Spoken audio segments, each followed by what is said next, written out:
وزيك فم تبع الموجة.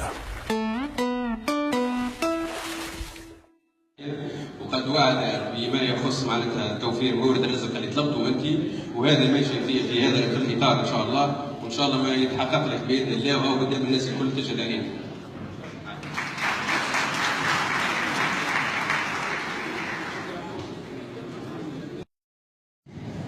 السلام عليكم ومرحبا بكم اليوم في يوم الاحتفال، يوم العلم. تم استدعائي لهذا الحضور، هذا الاحتفال.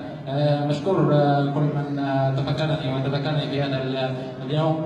غير ان التذكر بكلام يبقى كلام، غير ان الاعتناء بذوي الاحتياجات الخاصه يظل في نقص تام في معتقدية الجامعة وذلك الكل وتونس ككل تعتني بهذه الفئة من ذوي الاحتياجات الخاصة.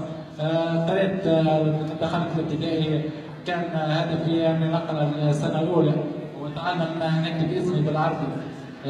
كنت نجحت معنا وجيت أول في الأولى ابتدائي، وصلت تحديات الظروف الصعيبة في المنطقة وفي تونس. نحكي على تونس خاطر حتى اهتمام بالفئة، خاصة أن الصعوبات